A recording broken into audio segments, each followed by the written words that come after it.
I just started setting up my second Blender project, and I thought it would be cool to start documenting the process and see whether I'm learning anything at all.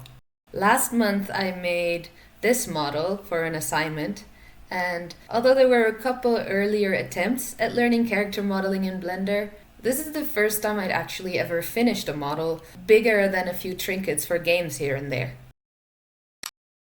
Although there were definitely things that I would have liked to improve or change about her, overall I'm really happy with how she turned out. So instead of getting stuck tweaking one model forever, I thought I'd just move on and take those things as learning points, together with the things that I can already feel will be my favorite to do, and just channel them into this new project. So let me introduce you to our character. This is Ember. She is an engineer working on large ships or something. I haven't figured it out yet. I got the basic idea for her design a couple of weeks ago. I was doing these one-point perspective drawing exercises, and I thought they'd be really cool formatted as comics, so obviously I would need a main character. I ended up changing the style to match that of a tutorial series that I really wanted to follow.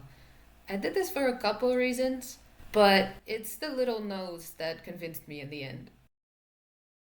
The reasons I'm trying to match an existing style instead of making my own fit really well with the learning points that I wanted to share.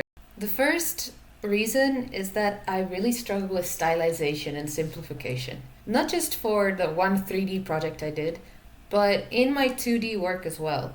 In my case, I've realized that I don't actually really care about developing a style of my own or designing original characters, but I would really enjoy working on other people's characters or in group projects. So for me, it would make much more sense to try and match an existing style and shape language and learn from that.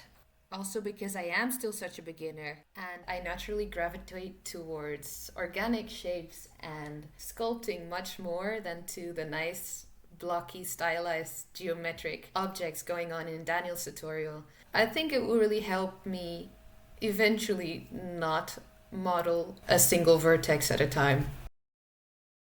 One thing that ended up really holding me back for my last modeling project was that I didn't follow a single guide, but more like 5 billion of them. That's not necessarily a mistake, of course. Finding references and tricks on how to go about different things seems like a very natural part of the process. And I found a lot of very useful resources and talented people this way.